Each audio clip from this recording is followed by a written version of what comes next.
আজকে আমাদের ঘরে এই গপু প্রথম এসেছে। শুভ জন্মাষ্টমী। গপুকে আজকে তাই খুব সুন্দর করে আমি সাজাবো। আমার অনেক দিনের আশা ছিল।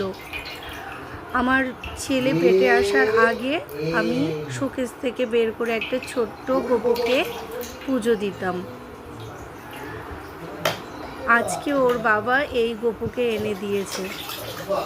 আমার ইচ্ছে ছিল, আমি গপুকে বলেছিলাম, যখন শোকেস থেকে বের করি তখন বলেছিলাম যে তোমাকে এখন এইভাবেই পুজো দিই, যখন আমার সন্তান হবে তখন তোমাকে আমি পিতলের নিয়ে আসব। আজ দেখলাম ওর বাবা নিজে থেকেই বলল, তোমাকে কি পিতলের একটা ঠাকুর এনে দেব? আমি সঙ্গে সঙ্গে আর না করিনি। আমি বললাম এনে দাও।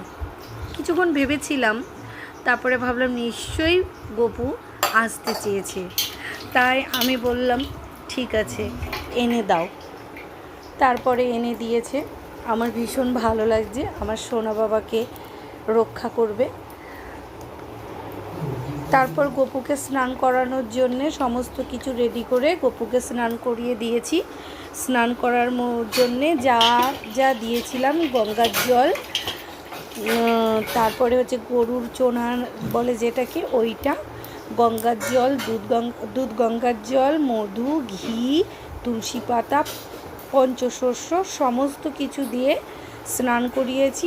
আর এদিকে আমার পুরনো যে ছোট্ট গপু, ওকেও স্নান করিয়েছি, রাধাকৃষ্ণকে স্নান করিয়েছি। ওইদিকে ছেলের সমস্ত কাজ বাকি আছে, তাই খুব তাড়াতাড়ি করছি।